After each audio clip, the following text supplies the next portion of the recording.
This one is going to be for a solo stove, before I forget it, from the good people at Farm Credit, and that is 065986. Everybody's here.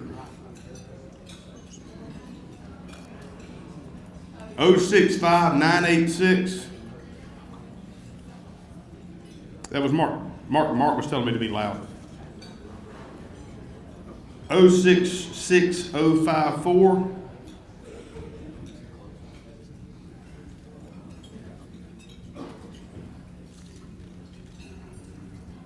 066034.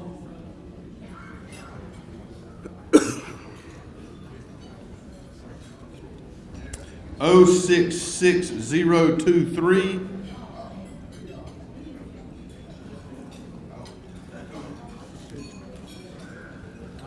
066046. Greg Sykes. Miss Rhonda, y'all connect. All right, Mike, turn it over to you.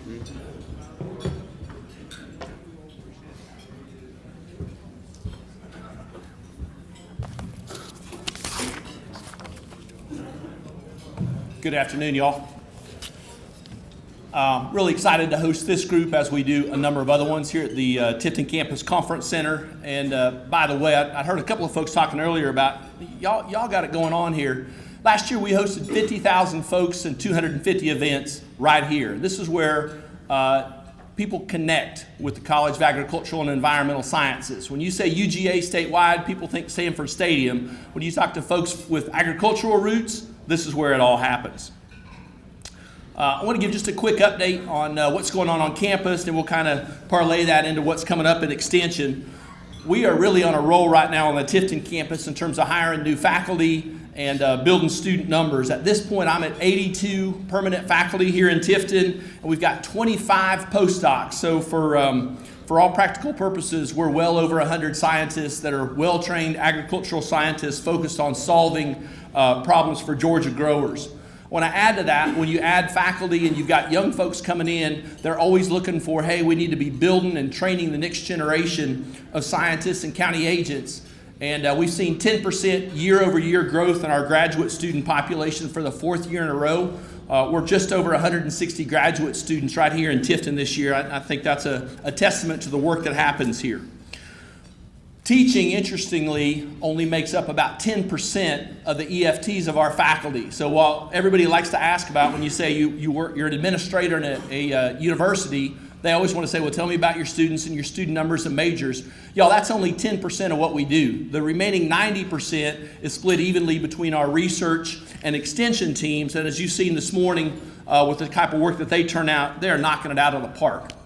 What enables those teams to be really successful is funding that drives this whole thing. So extramural grant expenditures on the Tifton campus last year for the first time in history exceeded $14 million.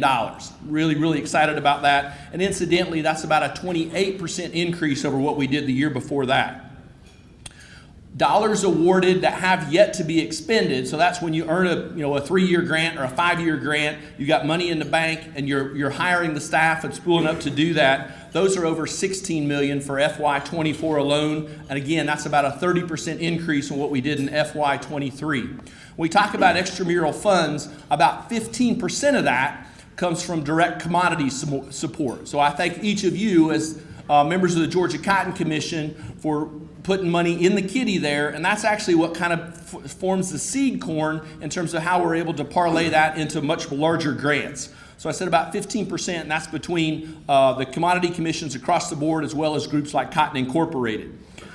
Funding directly from the Cotton Commission funds our support as well as our operating on the extension side.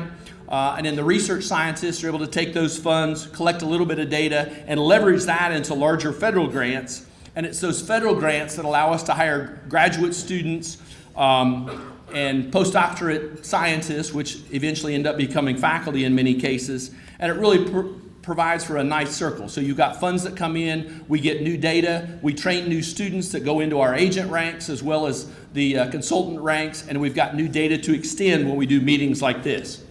Also want to put in there that I think our extension teams are just knocking it out of the park across the board. Virtually every single Commodity Commission in Georgia meets at the conference center here in Tifton at some point. Perhaps you were part of the group of peanuts that were here last year. Oh, I'm getting ahead of you, aren't I? What's that? No, I apologize. I don't want to hear that slide presentation again. So, you know, in the coming weeks, we're going to be hosting corn, poultry, tobacco, beef, citrus, and vegetable all right here. We continue to send specialists into each of those counties, and the total count, a number of county meetings is well into the hundreds. I just want to say that as the incoming associate dean, I think that meeting growers in their home county is something that continues to set UGA Cooperative Extension apart from our peers, and that's certainly something we want to hold on to. While we're talking about extension, we continue to have a presence in every state every county in the state, and that's something we want to keep on. And I'm really proud that we've got agents that are literally woven into the fabric of their own communities, and they're able to do needs assessment and, you know, very precision targeted educational opportunities. Those are the folks that send their kids to school with the growers, that with the teachers in the community. We build great relationships. And extension, when it gets down to it, is about relationships and trust. We've got some work to do in terms of modernizing. Extension has got a lot of weight to it, but I want to assure you all that things like the Pest Management Handbook, putting specialists in counties for county meetings, those are the sorts of things that we absolutely don't want to end. I want to mention, and you've heard it a couple of times, but we know that right now our Georgia ag economy is under tremendous strain. Your local county office has got the resources to connect you with mental health resources as well. Cooperative Extension is sponsoring a Farm Stress Summit this March 13th in Statesboro, and that's where folks will be able to connect between government agencies and nonprofits, particularly those that are treating mental health emergencies within our rural communities. So if you've got folks in the spiritual communities and the nonprofits, that's where we want to center those folks to. We frankly are at a higher risk of mental health emergencies than at any point in the past. I want to make that really clear that we all bear the responsibility for that. Growers are eternal optimists, and I appreciate that. And we know that there's brighter days ahead. We look forward to what could be in front of us. But if you know somebody that's struggling, that's the time to take the bull by the horns, bring a pot of coffee, go get a biscuit, and have a meaningful conversation. One of the challenges in extension is meeting growers that are incredibly busy and picking up more and more acreage to make ends meet and be able to translate important information. And so I want to highlight a couple of the podcasts that come from the Tifton campus that I'm pretty excited about. So Camp's Talking Cotton podcast right now has been downloaded over 6,200 times across 27 states and 15 countries. Y'all, that's impact. Scott Mumford's All About the Pod, the Peanut podcast, has been in place for a few more years. Scott told me that he's got over 15,000 downloads, 40 states, across 30 countries. That's when extension really, really is making a difference. What I like about podcasts is that once you subscribe to that, it shows up into your phone automatically. You don't have to constantly download it. When there's a new episode that's available, it's immediately available on your phone. And of course, you can listen to that as you're driving down the road or sitting in the cab of the tractor. You can pause it as a conversation comes up or something like that. That's an effective way for us to transmit and to extend new information. All right, so the last one I want to hit on is thinking about efficiencies and the value of cooperative extension. We're all interested in how do you reduce labor inputs, how do we become a better partner with growers in terms of being able to extend new technologies. So in partnership with the Georgia General Assembly and some congressionally directed funds from Washington, we are in the process right now of designing a Tifton Precision Ag Demonstration Lab. That's going to be located as a part of this facility on the back side, and that's where we're going to house all of our autonomous drones and robots. We've even got a fully autonomous 100 horsepower tractor right now that can mow, cultivate, and spray within a geofenced area with no operator in the tractor. One of our beef scientists is working on a geofenced situation right now on cows where the cows wear a collar around them and it gives them a tone as they get close to a buried line, and then of course ultimately a shock if they get too close to it. And every day you can change the area where the cows are grazing with just a touch of an iPad. I think that's where the future of really good land management is going to be. Agriculture continues to rapidly change, but our scientists are at the forefront of developing and testing these technologies for Georgia growers. So to wrap things up, I'm excited about the future, both for you all as growers as well as the future of the organization and advancing of science as we move forward. Appreciate Taylor's invitation to come visit with you all today, and I look forward to working with you in the future.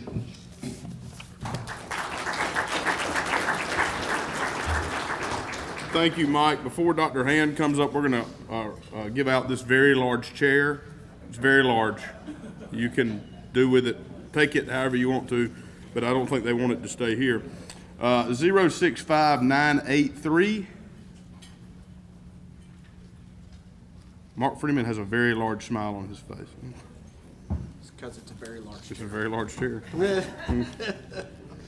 065992. Nobody wants it. I'll take it. 066001. Chris Hopkins, you, my friend, have a large chair. Can I show this slide? This slide? I want to just relate something to it. Hey, believe it or not, I talked to somebody who has one of those chairs, and they say it's a hit, Chris. So, I mean, use it and have fun with it, all right? Real quick, a couple things that I'm going to do. I've kind of made it a habit, I guess, to start getting up here and talking about the recognition of some of our graduate students at the Beltwide Cotton Conference. We went to Beltwide a couple weeks ago, and UGA is just very well represented there. Probably more so now than they have been in a long time. I know the Georgia Cotton Commission gives us a little bit of money to send county agents to the Beltwide, and of course they're going to talks and bringing back information that's going to help you guys on the farm. So I mean, and I've gotten compliments from people in Texas, like, well, 20 county agents would go to Texas, and people that are at Texas A&M are like, man, we can't even get this many people here, you know. So it really is a testament to the commitment that our county agents have to go and further their knowledge in this crop that we all care so much about. But we also, you know, there's a good many scientists on the cotton team that go, and we all carry graduate students, and these students most times are competing in talk competitions or poster contests, and you know, I think it's important to recognize them. So there's a handful here that I've got listed. I don't know if they're here or not or want to stand up or whatever, but Ashbin Bott won third place talk in the Cotton Engineering Conference. Josh Lee is a PhD student with Dr. John Snyder, and he won the second place PhD talk in the Agronomy and Physiology section. Ella Bradu is also a PhD student with Dr. John Snyder. She won third place for her poster in the same conference. Jason Wisecall is a master's student with Dr. Snyder, and he won third place master's talk in the Agronomy and Physiology section. Lance Workman won second place, and he's with my group for his master's talk in the Agronomy and Physiology section. A lot of you guys have probably met Lance because he puts up these silly cages on your farm. And then Amy Jones is an undergrad, or she just started her graduate degree with me, but she won second place in the undergraduate poster contest at the Agronomy and Physiology section. So let's give them a hand real quick. Now, Dr. Toews did this on accident, and I asked Taylor if I could do it on purpose. Okay, so I'm going to show this slide. I, of course, do a lot of meetings with Taylor and Caroline, and I hear them give the breakdown of the dollar, you know. The thing that I want to point out is that the 43 cents on that dollar, you know, that goes to research, there's a large portion of that goes to fund graduate students, like I mentioned just a second ago. That are winning those awards and things like that are representing the state of Georgia very well at the Beltwide Cotton Conference and in other places. So I just wanted to point out that 43 cents that's at the bottom left of that slide, a large portion of that is going to the future of the industry, whether these students decide to graduate and go get a job with a company, or they decide that they're going to stay in academia, whether it's a county agent position or a faculty position. And one person that I kind of wanted to point out, I don't normally do this, but Josh Lee has big aspirations, I guess. He's standing up back there for those of you that hadn't met Josh, but he's got him a lofty goal to graduate in August, I believe that it is, and he has actually accepted the position at Auburn for their cotton specialist job. And that to me is, again, just a picture of the investment that's going into the future of the industry, right? I've talked about myself before. I worked for Dr. Culpepper. I was here on this campus. Me and Dr. Singleton worked together, right? And that money from grower dollars, right, that's what's coming in and funding our graduate stipends and pouring back into the future. So I just wanted to talk about Josh for a second and kind of the uniqueness of his position and how he's going to go. And, we'll still see him around in Georgia, right? He's from Perry. But over in Alabama, he's going to go over there and he's going to do a lot of the stuff that we're doing over here and implement his own programs and stuff like that and impact those growers in similar ways. So I just wanted to kind of make that known to everybody. But really the reason that I'm up here is because a couple years ago, whenever we moved the quality awards to Statesboro, we decided that we were going to present the King Cotton Awards to the county agents. They have already been presented to the county agents at the Georgia Association of County Agricultural Agents meeting in November. But just for those of you that don't know, this is a nominated award, the King Cotton Awards, they recognize outstanding contributions of county agents to Georgia cotton producers. The senior award, there are two awards. The senior award is for agents with 10 or more years of experience or service, while the junior award, named after Allen B. Fulford, is for those with less than 10 years of service. And of course, the Allen B. Fulford Award honors the accomplishments in memory of him as a county agent and a state cotton specialist. Okay, so with that, Taylor's got the plaques, so we're good to go. Okay, we're going to start off with the senior award. All right, and the senior award this past year was given to Brian Hayes in Mitchell County. So Brian, come on up. While Brian's walking, I'll read his little bio on the card. But Brian Hayes of Mitchell County serves as the A&R agent and county extension coordinator. He graduated from Mississippi State with a bachelor's degree in agronomy, received a master of plant protection and pest management at UGA. He began with extension in 2014 in Grady County, moved to Mitchell County in 2017, and he has served multiple times as the interim in Decatur County as well. Prior to moving to UGA, Hayes spent 17 years as an independent crop consultant in the Mid-South. Okay, Hayes has worked with cotton producers and the cotton team through multiple on-farm variety trials. Throughout his years in extension, he's assisted growers in management decisions, and then he's also been heavily involved with using pesticide wisely trainings and in some of the rural stress programs that Dr. Toews was talking about. And just since I've been here, I know that we've done a lot of work together, me and Brian, on things like the last affected bloom date in the state of Georgia. He put a poster together to go to Beltwide with that, has helped with multiple scout schools, and of course, on-farm variety trials and things like that. So let's give Brian one more round of applause. All right, and then the junior award, the Allen B. Fulford Award winner this past year was Blake Carter in Effingham County. Blake? There we go. Looked like he had to pop up off the floor there. Might have been taking a nap from that long drive today. But Blake Carter serves as the A&R agent in Effingham County. He began his career with UGA Extension in 2020, where he first served in the same role in Liberty County. He holds annual cotton production meetings for local farmers on different topics such as agronomy, econ, and pest management. And throughout his career, he has conducted and collaborated on several cotton research trials, including the on-farm variety trial, nematode variety trials, and assisting with research related to deer pressure. He's got a bachelor's and master's in ag business from UGA and is working towards his doctorate degree in ag leadership, education, and communication. And Blake has done a lot of stuff, obviously, with variety trials, whether it's helping with the one that we do, or some independent type stuff. The nematode resistant variety work is huge. And then also he helped us out with some simulated deer work in Midville as well. So Blake's done some really good work in the 5 years that he's been with Extension. So let's give Blake a round of applause.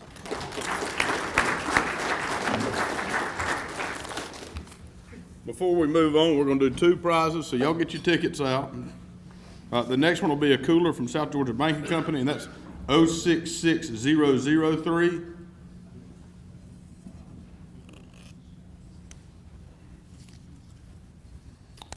Oh 066064.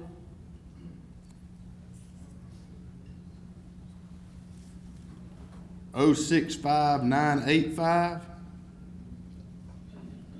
Lee Cromley, you have a cooler. And then we're also going to do a roll of Tamarack. Where's Annette Biddo? We come see Annette after we get done for that. 065984.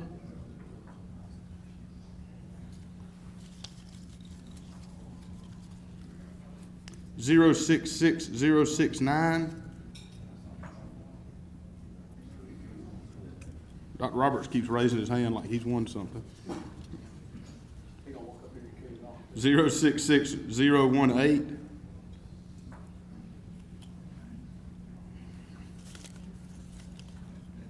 066022.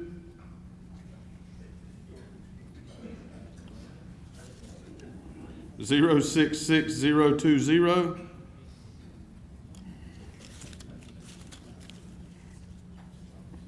066027. Landon, Annette, we'll connect. All right, now our next program is a really special thing that this is the 3rd year we've now done. It's the presentation of our Georgia Cotton Commission Trustees Award. If you'll turn your programs over, I guess you'll see who's won those. We call this the Trustees Award for an important reason. When Georgia was founded back in the 1730s, it was governed by a group of trustees, and that group of people was so forward-thinking to set aside land in Savannah to try out new crops. And the 2nd year after Georgia was founded, they started growing cotton in that plot for other people in the community to see and take to their own farms. And that's the first example of an experiment station that we found anywhere in the world. And that's very impactful. So those people have set us up for this industry that we have today. And the people who we're recognizing have set our organization and our industry here in the state up for success. And I'll leave you with one parting thought before Bart introduces our winners. The motto of those trustees was non sibi sedalis, which in Latin means not for self but for others. And that is the mantra that we think that our recipients have taken on in their lives dedicated to the cotton industry.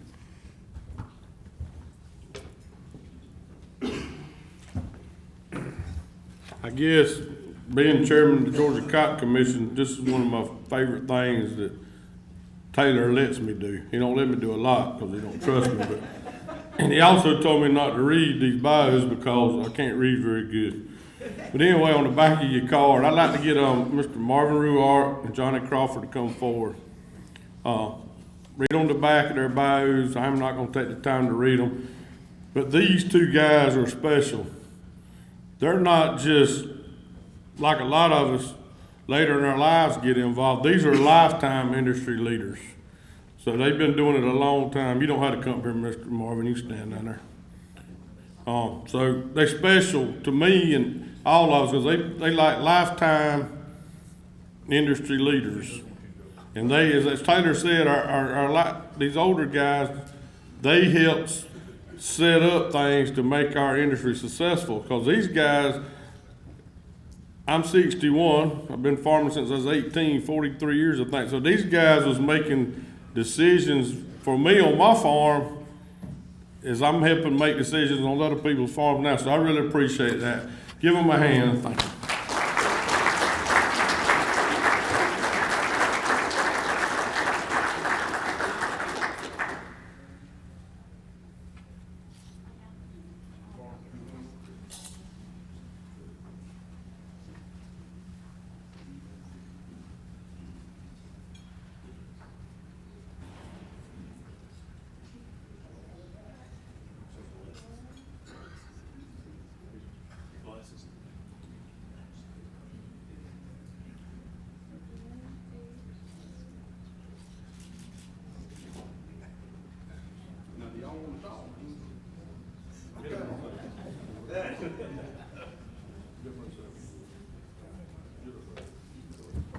We've established the precedent of letting the award winners speak, if you want.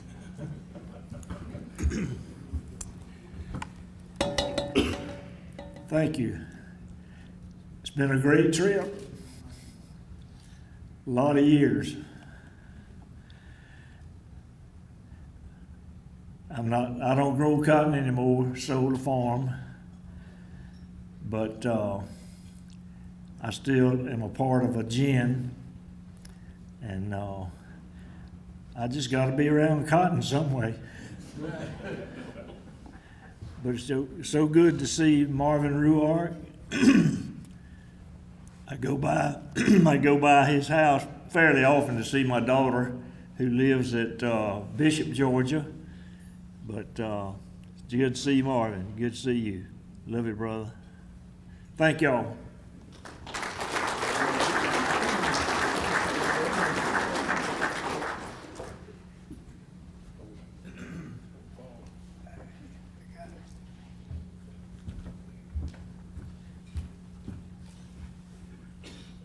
Thank you very much for this award. I was not expecting anything. My son kind of asked me or encouraged me to come with him this time. So my wife and I, she's here. So I really appreciate this. And as Johnny says, we go back a long ways. When I left ABAC 50-something years ago, I guess it was, went on to Georgia, and then I went to farming. And we've been growing cotton ever since then.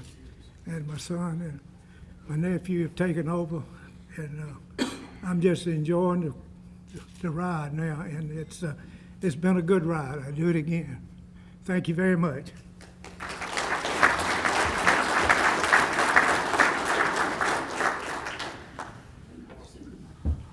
A big thank you to those gentlemen for all their lifetime of support to cotton producers and the cotton industry across the state. A little bit of housekeeping. Dr. Hand wants to start the breakout session 15 minutes after we get done here. If the Cotton Commission members could come up front when we adjourn. We do have the two more prizes. So one is 065997. Mr. David, you get the one gift card, and 066043.